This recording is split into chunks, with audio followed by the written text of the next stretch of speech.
desculpas àqueles que eu deveria reconhecer e às vezes não reconheço, né? Sou um péssimo fisionomista, né, Diogo? Assim, eu peço desculpas antecipadas já. Em segundo lugar, agradecer ao Paulinho mais uma vez o espaço, né?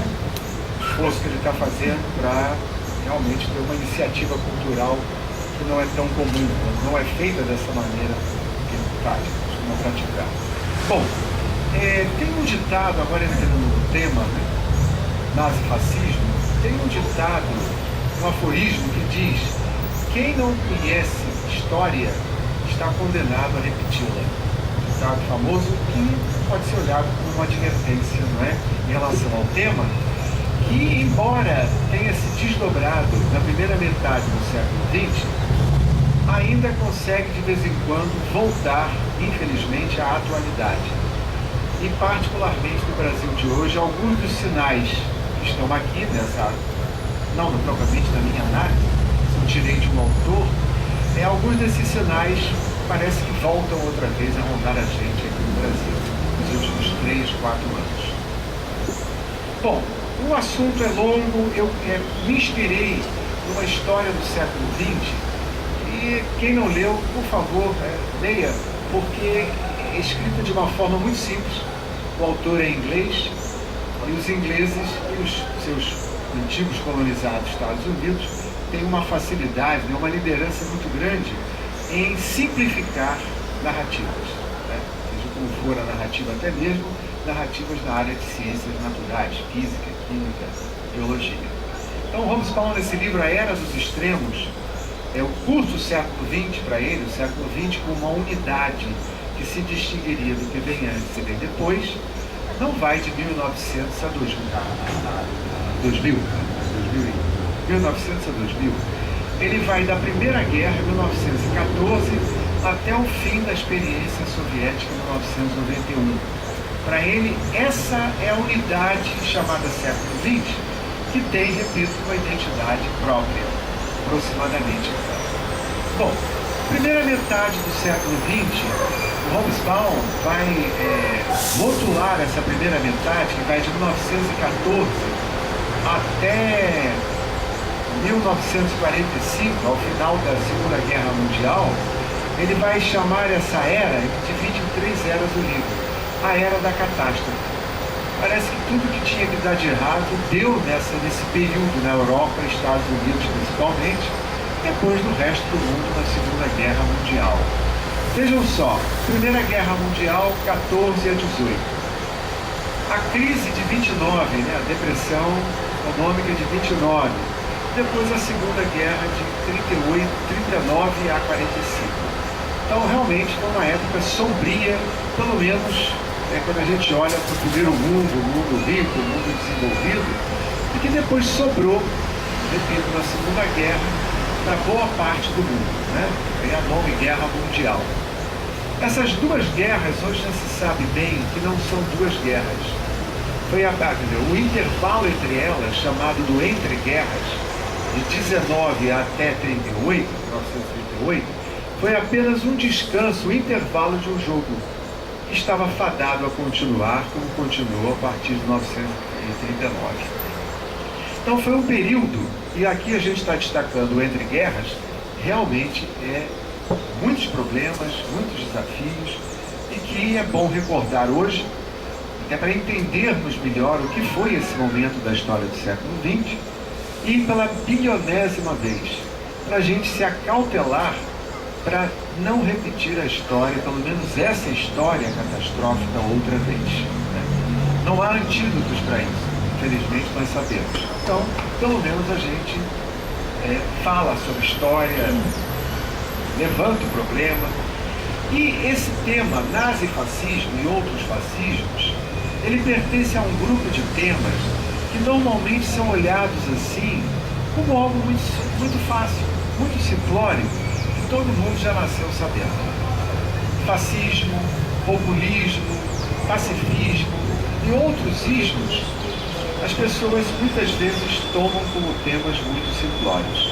Cuidado, sociologicamente não são temas simplórios, são temas que têm bastante profundidade, muito ligados a outros temas sociológicos, a outros problemas políticos, econômicos, culturais.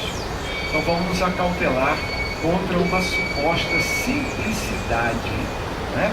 Trivialidade. Não são.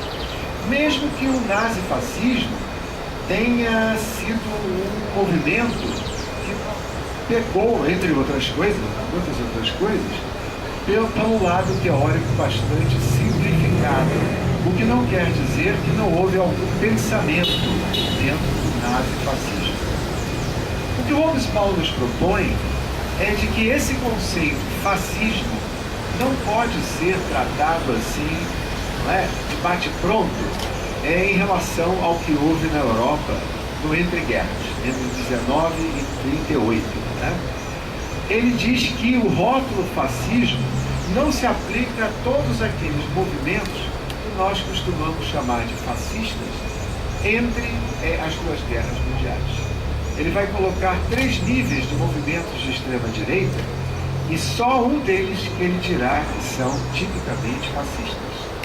Para se ter uma ideia dos fascismos, ou melhor, dos movimentos de extrema-direita, que ele rotula o primeiro como algo anacrônico, sem praticamente nada de teórico, de ideológico, o segundo de estatismo orgânico, e o terceiro, que ele chama de fascismo propriamente dito, onde o principal componente do fascismo, que ele chama de fascismo, é o nazifascismo alemão, né, de Hitler.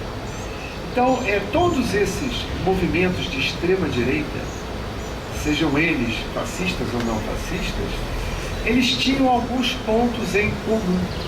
Talvez o principal deles, entre outros, não é apenas esse, mas o principal deles seja todas essas extremas-direitas tinham uma repulsa profunda por 2 movimentos, por 2 visões de mundo, que emergiram de uma mesma fonte de civilização no século XVIII. Eu não vou entrar aqui em história, mas no século XVIII gerou-se um movimento na Europa chamado Iluminismo, que culminou na famosa Revolução Francesa de 1789 e que gerou uma visão, um projeto de civilização que vai se desdobrar no século XIX em duas grandes visões de mundo, 2 grandes narrativas que curiosamente são conflitantes entre elas. São 2 ramos desse mesmo tronco, mas mesmo sendo 2 ramos do mesmo tronco civilizatório do século XVIII, conflitaram durante o século XIX e o século XX entre si, que são os liberais democratas, que a gente pode também rotular economicamente como capitalismo, e o comunismo, né, que também pode ser rotulado como marxismo. Esses 2 movimentos, essas 2 instituições que marcaram os últimos 2 séculos, eles provêm de uma mesma fonte civilizatória. E a gente entendendo isso, pode entender por que essas extremas-direitas, principalmente o nazifascismo, tem uma profunda repulsão a ambos. É engraçado isso, né? Como é que esses movimentos de extrema-direita têm uma profunda repulsão a 2 grandes narrativas de mundo que se opõem fortemente entre si. Mas elas têm algo em comum, que é o ponto que as extremas-direitas do entre-guerras e o nazifascismo abominavam. Essa visão iluminista, ora da democracia liberal, capitalista, ora da visão de mundo comunista, que vai começar a ter um peso enorme a partir da Revolução de Outubro de 1917. Uma visão de mundo coletiva, mas que tem profunda relação com o seu adversário capitalista, algo que nós não vamos poder discutir. Mas é uma ironia da história nos últimos 200 anos.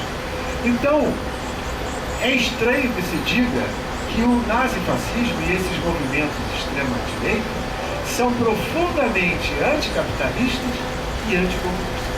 Pode parecer estranho, porque muitos dos meus colegas marxistas juram por Deus, Nossa Senhora, todos os santos, que você só tem praticamente hoje, ou do século XX, um conflito entre a burguesia capitalista e a Revolução Soviética de 17.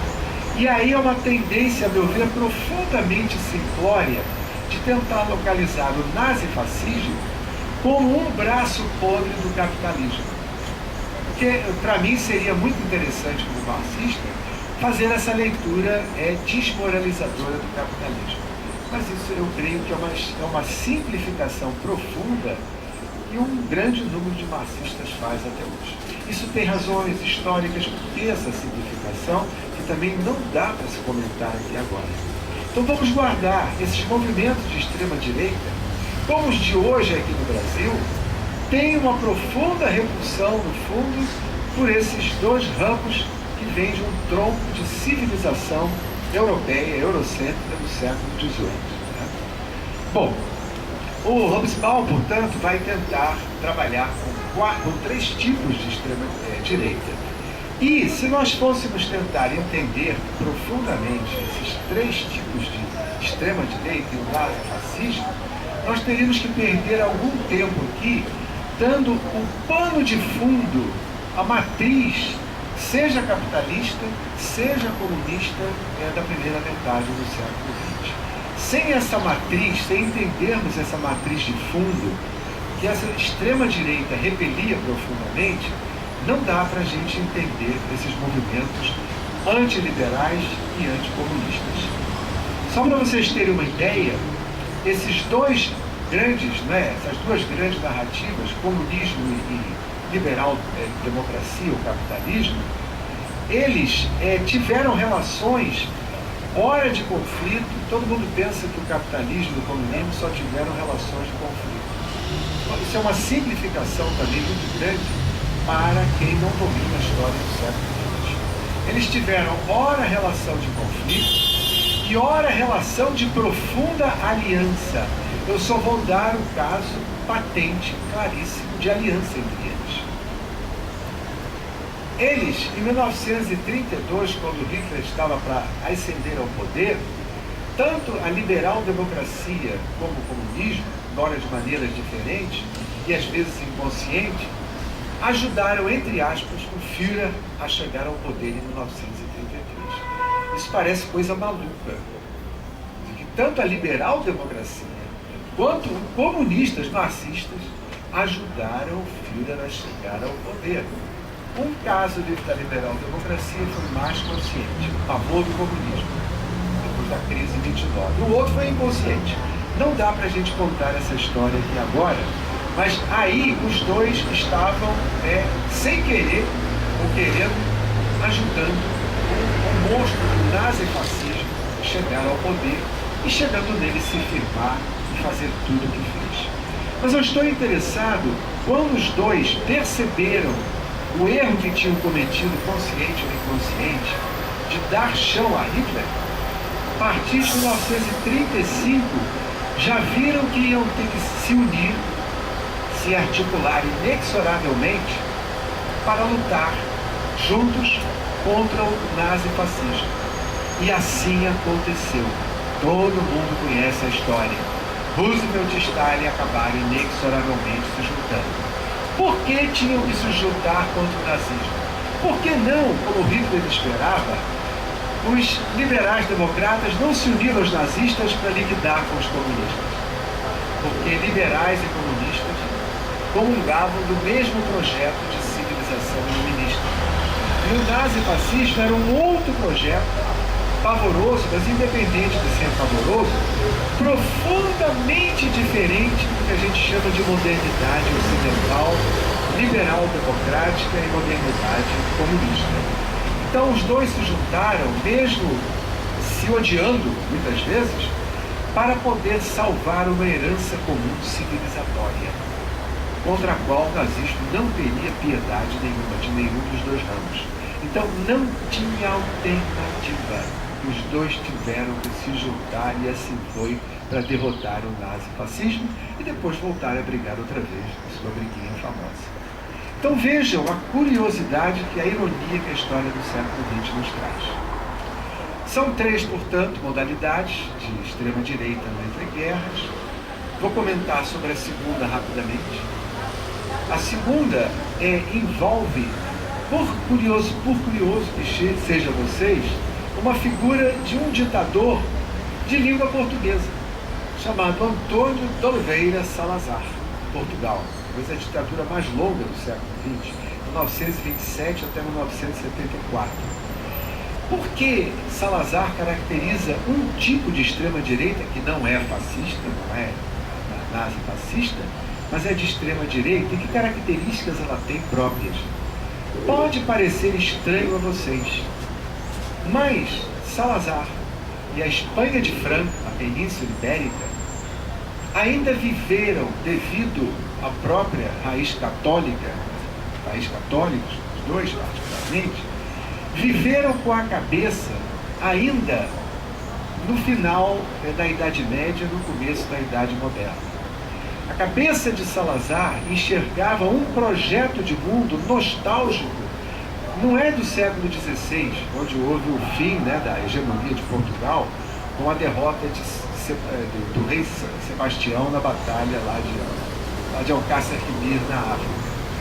Mas sim algo ainda medieval para dentro da Idade Média, algo que lembra o Sacro Império Romano Germânico.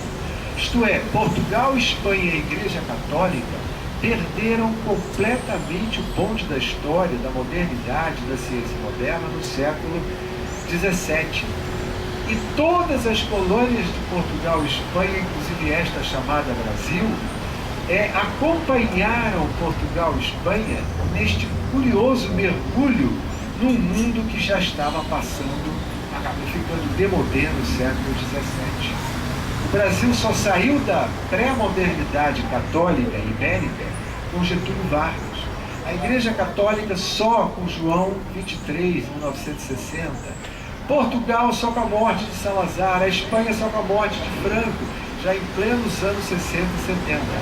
Parte do que o Brasil é, do que nós somos, do que nós enxergamos hoje, só pode ser entendido se a gente integra essa raiz pré-moderna profunda na qual nós estivemos mergulhados até o século XX. Senão a gente nunca vai entender porque somos como somos, porque esse canto de mundo está vivendo agora como está. Isso não dá para ser discutido agora, mas deveria merecer atenção em outro momento. Então, Salazar teve essa característica de um tipo de extrema-direita que viveu a diferença do nazifascismo com uma cabeça lá voltada para o século XVI e antes do século XVI. Isto é, olhando para um retrovisor, dirigindo um carro, um retrovisor de 500 anos atrás. Já o nazifascismo não é exatamente o que Salazar, essa imagem que eu vi agora de Salazar, pretendia. O nazifascismo tinha elementos criativos próprios dentro dele, embora parte das vezes elementos que a gente pode colocar como simplórios ou a serviço de um projeto de mundo que foi desdobrado, que foi realizado praticamente por gangsters. Se a gente for olhar toda a elite, entre aspas ou não, nazi-fascista, Hitler, Göring, Himmler, Bormann e essa turma toda que acho que são bem conhecidos de todos nós da história do século XX. Então o nazifascismo tinha um projeto de mundo que só fica claro, a meu ver, não com Hobsbawm, mas com um filme, um documentário que eu aconselho vocês todos a lerem, a assistirem, do Peter Cohen, judeu, tanto não deve ter grandes amores pelo Führer, né? Claro. Chamado Arquitetura da Destruição. Quem não conhece, deixa. Embora o Hobsbawm tente abrir bem a cabeça dos personagens do nazifascismo, eu só creio que a gente vai penetrar na cabeça do Führer vendo esse documentário. Seria até interessante um dia, quem sabe, passarmos o documentário com mais tempo e abrirmos mais esse tema, além do Hobsbawm. Mas o nazifascismo tem características próprias, que eu retiro aqui do Hobsbawm, sugiro que vocês depois leiam, é o que eu chamei aqui de tipo 3 de extrema-direita. E eu vou mencionar, para terminar, alguma coisa dessas extremas-direitas do Entre Guerras que possuem uma estranha semelhança com o Brasil de hoje. Uma estranhíssima semelhança com o Brasil de hoje. Se vocês não concordarem, por favor, quero ser criticado e desmentido para acalmar um pouco minha angústia, né? Por exemplo, essa questão da migração hoje, dos movimentos migratórios em direção à Europa particularmente, vindo do Oriente Médio, da África, né? Terríveis, milhares de pessoas fugindo, né? De regimes políticos opressivos, secas, miséria e tudo mais. Esses movimentos migratórios, essa xenofobia